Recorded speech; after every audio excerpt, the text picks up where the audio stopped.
En 2025, on entend de tout sur l'IA, souvent de manière extrême. Mais il y a une autre perspective. Jensen Huang, le patron de Nvidia, pense que ces récits alarmistes sont en fait contre-productifs. Alors, de quel mythe parle-t-on? On en décortique 3, en commençant par la grande crainte, les emplois. La peur, c'est le chômage de masse à cause de l'IA. Wang, lui, voit les choses différemment. Pour lui, tout repose sur une distinction clé. C'est la différence entre une tâche et une finalité.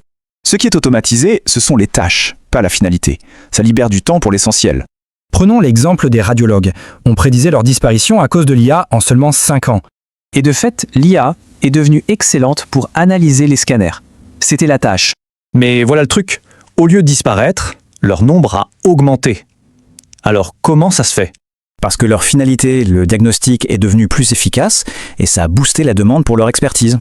L'IA crée aussi de nouvelles industries. Puces, supercalculateurs, ça crée un vrai boom d'emplois qualifiés.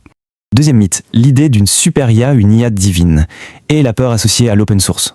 L'IA, ce n'est pas un seul bloc. C'est plutôt un écosystème complexe avec plusieurs couches interdépendantes. Donc, l'IA divine qui sait tout faire, ce n'est pas pour demain. C'est une vision extrême. Et au cœur de cet écosystème, il y a l'open source. C'est lui le vrai moteur de l'innovation. Troisième mythe, la fameuse bulle de l'IA. Est-ce que tout cet engouement va juste s'effondrer? Pour Wang, ça va bien au-delà des chatbots. C'est carrément une révolution de l'informatique. En gros, la loi de Moore, c'est fini. On passe à un nouveau modèle, l'informatique accélérée. Pour voir l'échelle, partons de l'économie mondiale. On parle de 100 000 milliards de dollars. Sur cette somme, 2000 milliards vont à la R&D. Et cet argent s'oriente massivement vers l'IA.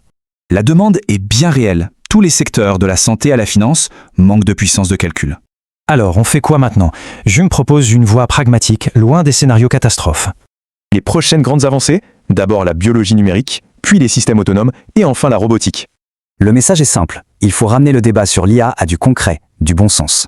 Ça laisse une question ouverte et optimiste. Avec une intelligence plus accessible, quel problème va-t-on résoudre?